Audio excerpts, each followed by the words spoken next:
அனைவருக்கும் வணக்கம். நான் ஜோதிடர் சசீந்திரம் பேசுகிறேன். மகர லக்கணத்தில் அவிட்ட நட்சத்திரத்தில் லக்கண புள்ளி உங்களுக்கு அமைஞ்சிருந்தா உங்களை வாழ்நாள் முழுவதும் ஆட்சி பண்ணுற கிரகம் சூரியன். நீங்கள் சூரியனோட ஆதிக்கத்தில் தான் பிறந்திருப்பீங்க. நீங்கள் சூரியன் மாதிரி.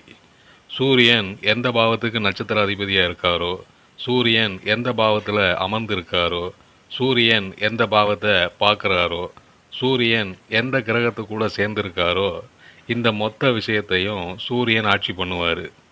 இந்த சூரியன் பலவீனமாக இருந்தால், கெட்டு போயிருந்தால் எப்போவுமே உங்களால் எதுவும் செய்ய முடியாது. எதை செய்தாலும் பிரச்சனையை கொடுக்கும். எதை சொன்னாலும் பிரச்சனைகள் வரும். எந்த செயலுமே முழுமையடையாமல் போயிடும். சூரியனோட தான் உங்கள் வாழ்க்கையே நகருங்கிறதால சூரியனுக்கு சொல்லப்பட்டிருக்கிற தெய்வங்கள், கோயில்கள், ரத்தினங்கள், வண்ணங்கள், மந்திரங்கள் மாதிரியான பரிகார முறைகளை பயன்படுத்துங்க. உங்கள் மனமும் புத்தியும் தெளிவாக இயங்கும். நீங்கள் பலமாக இருப்பீங்க.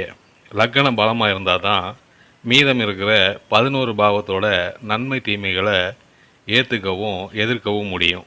ஒருவேளை சூரியன் 8, 12ஆம் பாவங்களையோ இல்லை அந்த பாவ அதிபதிகளோட நட்சத்திரத்திலையோ இருந்தால் சூரியனுக்குரிய எதையுமே பயன்படுத்தாதீங்க. ஒரு கிரகத்துக்குரிய விஷயங்களை பயன்படுத்துகிறதும் பரிகாரம்தான், பயன்படுத்தாமல் இருக்கிறதும் பரிகாரம்தான்.